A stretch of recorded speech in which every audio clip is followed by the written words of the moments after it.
Saya Dr. Muhammad Akmal Saleh.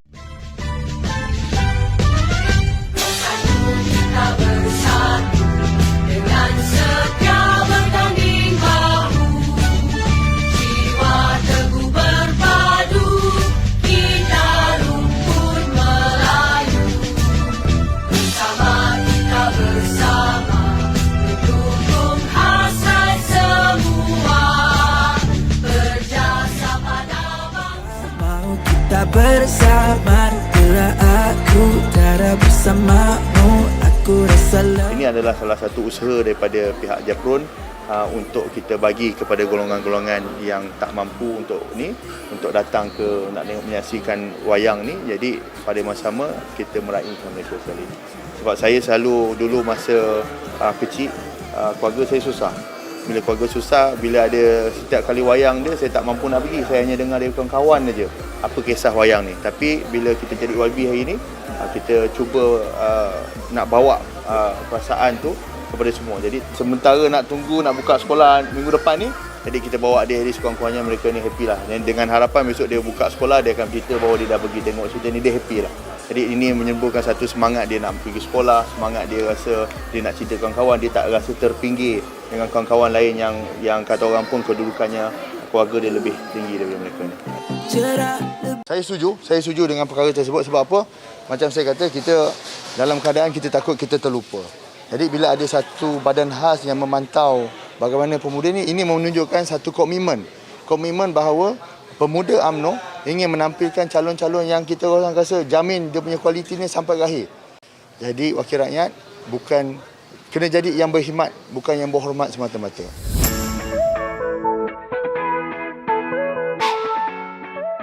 Bismillahirrahmanirrahim. Saya Dr. Muhammad Akmal Saleh, Ketua Pemuda UMNO Bahagian Jasin, Naib Ketua Pemuda Negeri, Bendahari UMNO Negeri Melaka.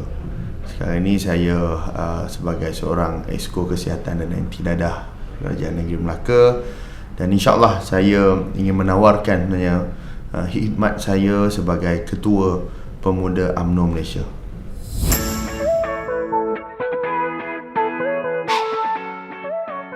Saya rasa tidak ada isu mengenai kenapa sekarang, sebab kita sedia maklum daripada 11 hari bulan sehingga 26 hari bulan adalah tempoh untuk serahan borang ataupun tempoh untuk pencalonan. Jadi mana-mana individu yang dirasakan ada orang dia rasa dia nak tampil peringkat awal, ada orang yang di tengah-tengah, ada orang nak hujung. Jadi saya rasa in between tempoh itu, kalau kenapa sekarang, saya rasa sebab sudah tiba masanya. Kali ini kita nak tampilkan bahawa saya telah dapat banyak daripada budi daripada UMNO. Maka ketika UMNO berada di bawah yang paras yang paling rendah sekali ketika ini, saya terpanggil untuk menyatakan bahawa ini tanggungjawab saya yang telah banyak, kata orang pun UMNO telah banyak mengajar saya menjadi seorang pemimpin sehingga menjadi seorang Exco Kerajaan Negeri Melaka. Maka sudah tentu ini disebabkan atas dasar tanggungjawab untuk menghidupkan balik pengharapan yang baru untuk UMNO Malaysia.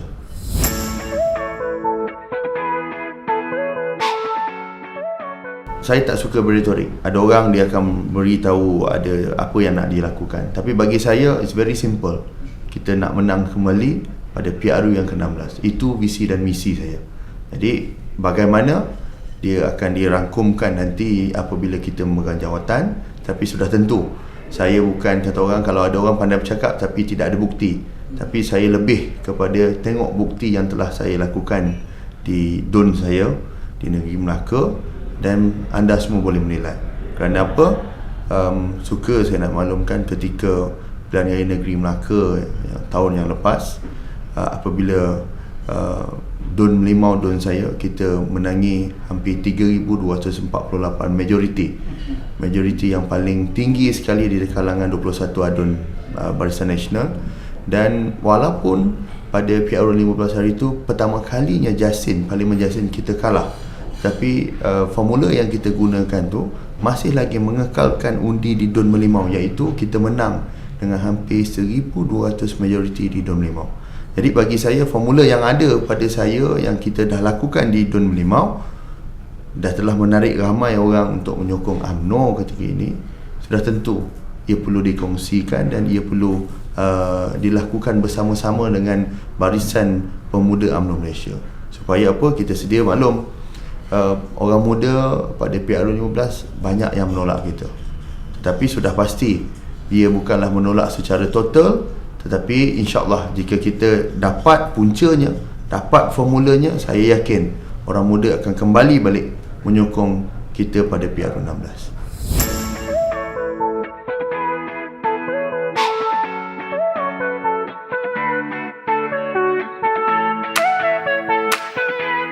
Apa jawatan sekalipun, dia bukan satu tekanan, ia lebih kepada satu tanggungjawab.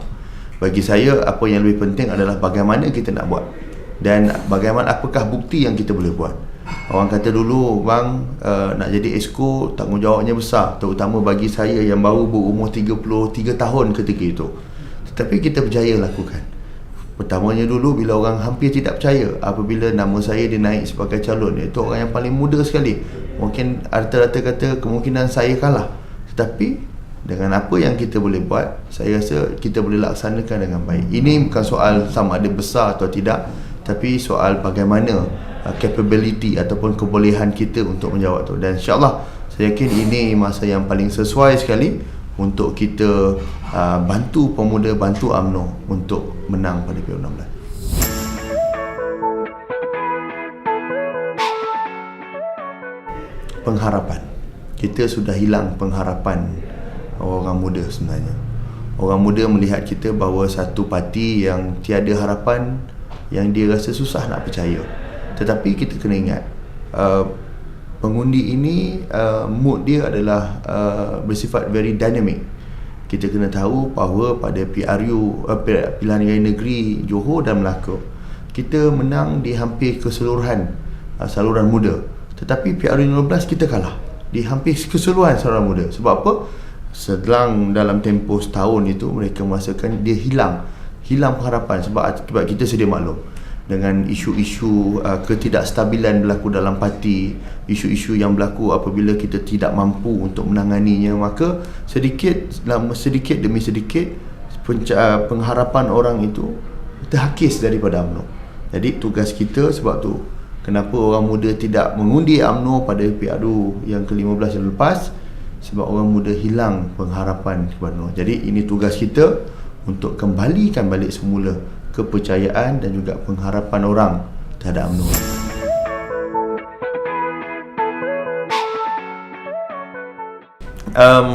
Sahabat-sahabat sudah semestinya terkejut. Sebab apa? Seperti yang kita sedia maklum bahawa kita telah berbincang di peringkat awal adalah untuk kita mengemukakan Datuk Hasmuni sebagai calon Ketua Pemuda UMNO Malaysia. Dan saya pada ketika itu memang kita dah plan bahawa kita nak menangkan Datuk Hasmuni. Tetapi macam saya maklumkan tadi, politik ni bersifat dinamik. Maksudnya strategi dia akan berubah-ubah dan akhirnya setelah melalui perbincangan bersama dengan rakan-rakan, maka kita berpendapat bahawa strategi nak ditukar, maka saya dicalonkan untuk menjadi Ketua Pemuda UMNO Malaysia. Jadi memang agak terkejut, tetapi insya-Allah saya yakin dengan apa yang saya nak bawa, dan insya-Allah kita berada di dalam landasan yang benar.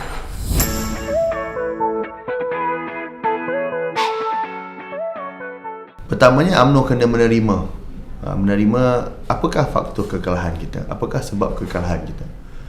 Sekali kita menerima kekalahan, dan kita kena cari bagaimana kita nak kembali balik. Saya percaya orang Melayu hari ini tidak memilih UMNO sebab dia rasakan UMNO ini kali ini dia sudah hilang kepercayaan pada UMNO. Jadi sudah tentu sebenarnya orang Melayu ni dia nak tengok sebenarnya, nak tengok pemimpin kita, bagaimana pemimpin kita. Jadi melalui pemuda, sebenarnya dia kena bermula dari pemuda. Jadi kita nak membina parti ini semula mesti bermula dari pemuda. Sebab apa? Orang hari ini melihat bahawa pemuda lah sebenarnya harapannya. Sebab kita nak tengok generasi yang akan datang, 10 tahun, 20 tahun akan datang, kita kena melihat pada generasi hari ini. Jadi macam mana kita nak kembalikan kepercayaan orang muda terhadap kita, sudah tentu ia mesti bermula daripada diri kita sendiri.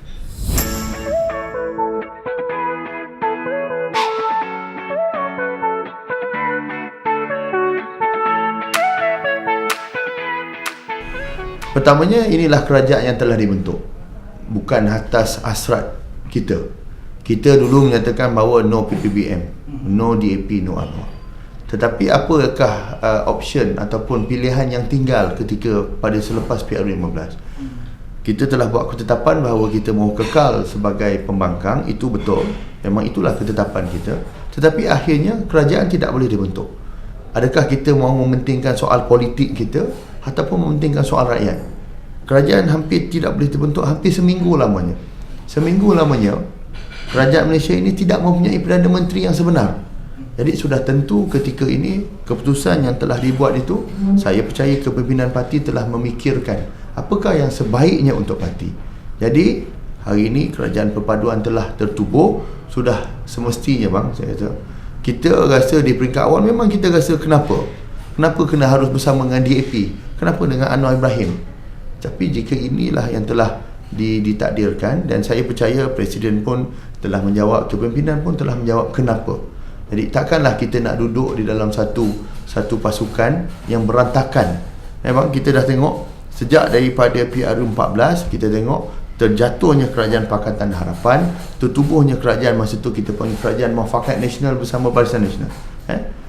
Kita sedia maklum Perikatan Nasional bersama Muafakat dengan BN masa kita. Kerajaan masih lagi tidak stabil, berantakan sesama sendiri. Adakah kita nak tengok model kerajaan sebegini perlu diteruskan selepas PRU15? Sudah tentu tidak. Jadi hari ini setelah beberapa bulan kerajaan ditubuhkan, saya percaya kerajaan ini mendapat satu mandat yang agak besar, satu mandat yang agak kukuh, terutama ditambah lagi dengan Akta Anti Lompat Parti.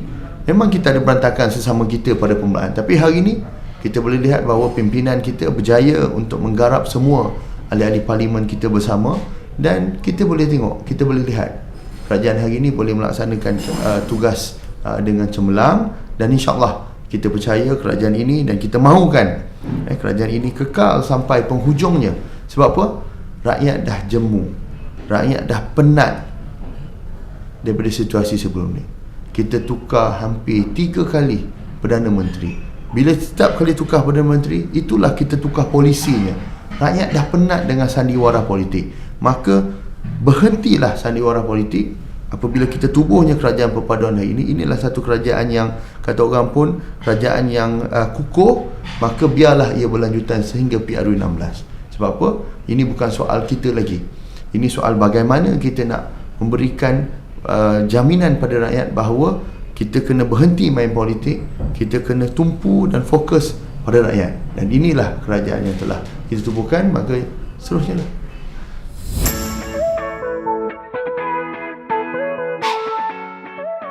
Pertamanya, sebagai seorang pemimpin, kita mesti menganggap bahawa kritikan itu sebagai satu semangat untuk kita. Orang kritik kita, mungkin kita tak sedar, mungkin kita melakukan kesalahan. Semua kritikan yang ada dalam media sosial ataupun pujian, saya ambilnya secara positif. Sebab apa? Itu menjadi saya punya titik tolak untuk memperbaiki diri sendiri. Saya terima semua kritikan, saya terima semua pujian juga. Tetapi apa pun sekali, kita kena tanya pada diri sendiri. Bila kita tanya pada diri sendiri bahawa kita yakin atau tidak yakin untuk buat keputusan ini. Jika kita yakin, sudah semestinya kita kena jalan terus. Sebab apa? Ini bukan soal saya untuk menjawab jawatan. Ini soal tanggungjawab untuk menghidupkan satu pengharapan dalam pemuda UMNO ini supaya ia boleh diterima oleh orang luar. Ini bukan soal orang UMNO saja bang. Ini soal bagaimana kita nak memberi satu persepsi yang baik, memberi satu pengharapan, dan juga beri satu kata orang pun kepercayaan kepada orang luar bahawa dia melihat bahawa ada sinar di dalam pemuda UMNO ni. Jadi sedikit sebanyak ia boleh menarik minat mereka ini untuk menyokong kita pada masa yang akan datang.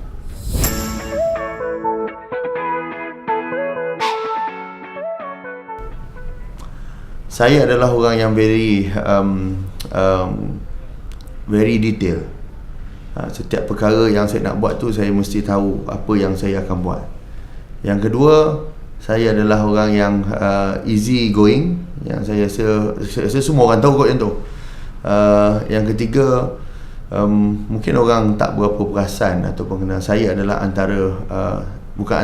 the only one penterjemah untuk tim Malaysia ke misi MH17 untuk bawa pulang mayat dan juga black box.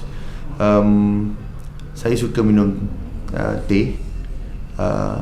Mungkin orang tak kenal saya dari segi bagaimana saya ni walaupun nampak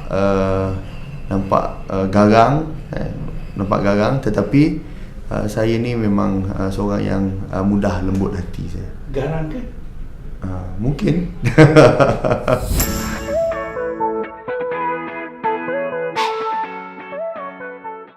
Bismillahirrahmanirrahim. Kepada semua perwakilan dan semua ahli UMNO, kita sayangkan UMNO. Kita tidak boleh nafikan bahawa kasih sayang kita pada UMNO ini sangat menebal. Tetapi pada masa yang sama, kita sedar dan kita tahu apakah punca kekalahan kita pada PRU15. Apakah punca kita ditolak oleh rakyat. Jadi antara puncanya adalah mereka ni hilang kepercayaan pada kita. Jadi tuan-tuan dan puan-puan, hari ini saya Dr. Muhammad Akmal bin Saleh ingin bersama dengan semua perwakilan, ingin bersama dengan semua kawan-kawan pemuda untuk kita kata orang sepakat bersama untuk membina UMNO ini bermula daripada pemuda. Sebab apa? Bila kita nak bercakap mengenai perubahan, ia mesti dilakukan oleh diri kita sendiri juga. Jadi tuan-tuan dan puan-puan, saya Dr. Muhammad Akmal bin Saleh ingin menawarkan khidmat saya sebagai Ketua Pemuda UMNO Malaysia. Kerana apa? Pemuda cara kita sendiri.